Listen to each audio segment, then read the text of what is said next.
Tamat SMA, bapak saya tidak mau kalau saya sekolah umum. Saya lulus di Sospol, sosial politik. Bapak saya bilang, apa itu sekolah politik? Sekolah itu kan tipu. Bapak saya kan almarhum tidak punya sekolah.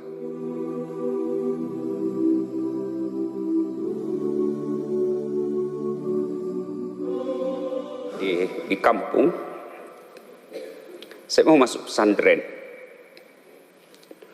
Kira-kira 15 km dari rumah saya. DDI Kabalangan. Pimpinannya waktu itu Kiai Haji Abdurrahman Ambok Daleh almarhum. Besar itu pesantren. Tapi ketika saya menyampaikan hajat saya kepada bapak saya waktu itu, beliau katakan, saya tidak bisa sekolahkan kamu di pesantren. Pesantren kan waktu itu lebih mahal daripada sekolah umum. Pesantren harus bayar biaya pondok, asrama, uang makan, cuci pakaian dan lain sebagainya. Sementara sekolah umum cukup bayar OSIS, BP3, uang pramuka. Ya kurang lebih 2 kali lipat lah sekolah pesantren dari sekolah umum. Saya protes waktu itu. Saya bukan mau beli motor. Saya mau sekolah agama. Bapak saya bilang, saya tahu, tapi saya tidak bisa sekolahkan kamu. Saya ngadu kepada Allah, saya protes kepada Allah. Saya tamat SD. Kenapa orang tuaku miskin? Saya tidak terima. Saya alhamdulillah sejak SD rajin ke masjid. Akhirnya saya sekolah SMP. Yang lebih dekat dari rumah saya, 2 km. Ya jalanlah dari rumah ke sekolah waktu itu. Tamat SMP, saya lupakan sudah untuk niat sekolah pesantren. Saya masuk SMA ke Makassar, merantau. Tamat SMA, saya kuliah di Unhas. Tamat SMA, bapak saya tidak mau kalau saya sekolah umum. Saya lulus di Sospol, sosial politik. Bapak saya bilang, apa itu sekolah politik? Sekolah itu kan tipu. Bapak saya kan almarhum tidak punya sekolah. Taunya politik itu tukang tipu. Apa kau sekolah politik? Saya tidak mau kau jadi tukang tipu. Saya kau mau sekolah ustaz. Karena waktu itu sudah mulai dikenal Zainuddin Nemset. Saya daftarlah di IAIN Alauddin, Institut Agama Islam Negeri, yang sekarang menjadi UIN. Waktu itu saya tamatan SMA pasti kewalahan masuk di sekolah agama. Maka saya mengambil jurusan, niat saya mau masuk di jurusan pendidikan agama. Dengan niat jadi guru agama, fakultas tarbiyah kalau pendidikan agama. Takdir Allah, waktu itu belum pakai komputer orang daftar, pakai pensil. Yang saya lingkari peradilan agama. Jauh sekali itu kan, pendidikan agama dengan peradilan agama.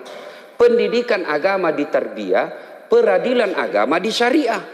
Lulus saya. Wah, kewalahan saya di dalam. Saya merahasiakan kuliah di Unhas, karena bapak saya tidak mau kalau saya sekolah di Unhas 3 semester. Saya rahasiakan kalau saya kuliah rangkap. Ketahuan juga. Marah bapak saya. Mana bisa kau sekolah 2? 1 aja orang setengah mati. Apalagi 2 tempat kuliahmu. Tidak mungkin. Saya bilang kasih saya waktu. Dengan izin Allah. Bisa selesai dua-duanya. Selesai di Unhas. Cepat. 3 tahun 8 bulan. Bahkan saya masuk golongan wisudawan terbaik. 3 tahun 8 bulan. Di IAIN saya selesai 7 tahun. Dengan IP 2,1. Dosen saya waktu itu, pembimbing saya namanya Ibu Nur Huda Nur. Nah itu pembimbing skripsi saya. Dia bilang, capek sudah saya lihat mukamu. 7 tahun kuliah.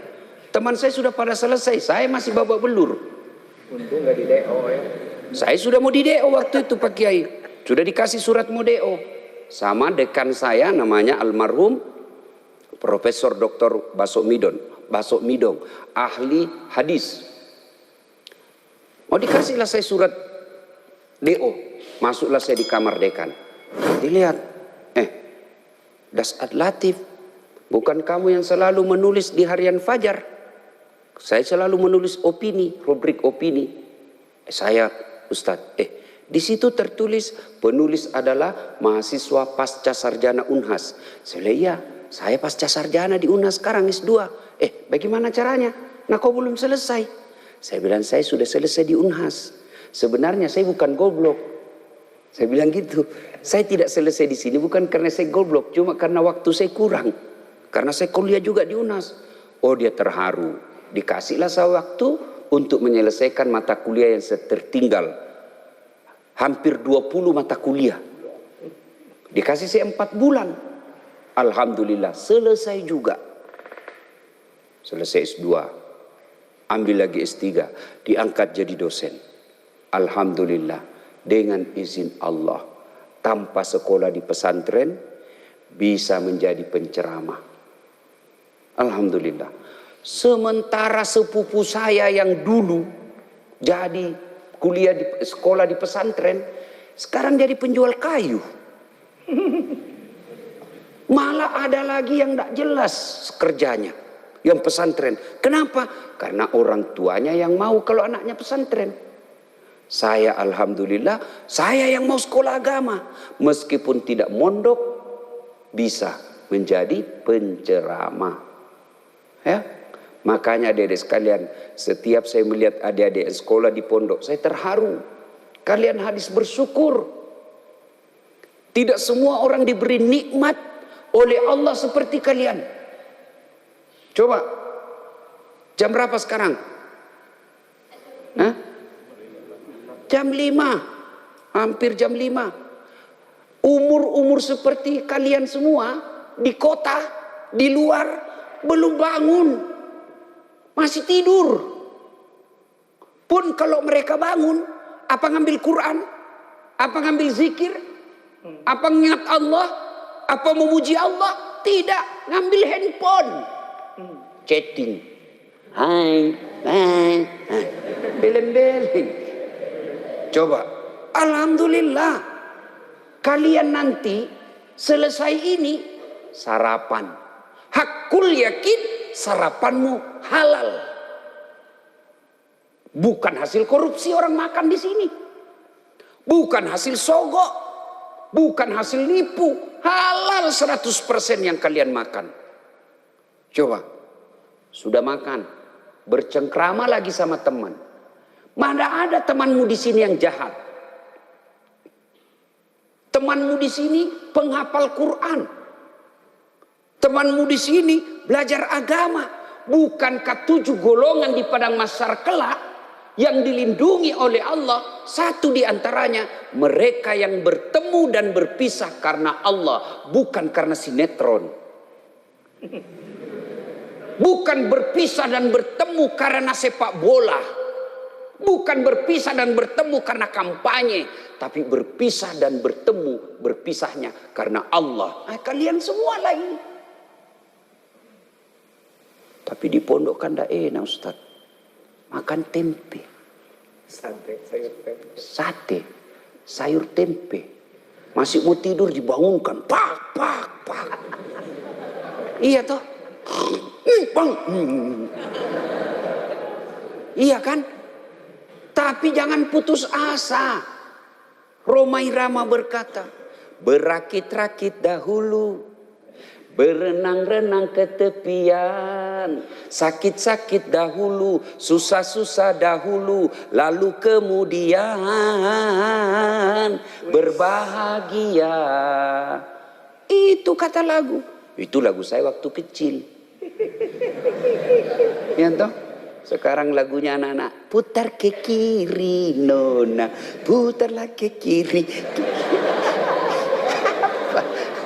Beleng-beleng. Ada yang lebih parah.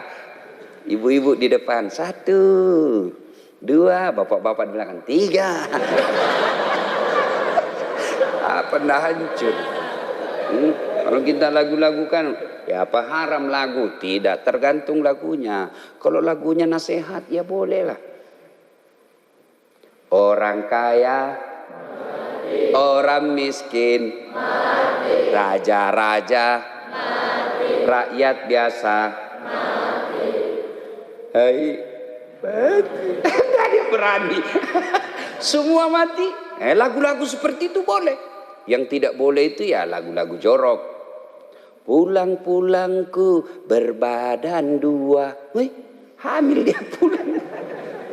Nah, adik-adik sekalian, nah tentu sekolah agama Allah janjikan maqaman mahmuda, diangkat derajatnya, derajat di dunia, derajat di akhirat.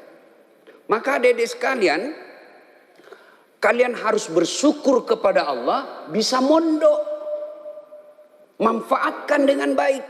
Jangan sampai sudah mondok makannya sate, apa itu? Sayur tempe, tidurnya terbatas, nggak pernah pegang handphone, nggak pernah lihat cewek, dibatasi, lihat pun sedikit-sedikit saja. Iya toh.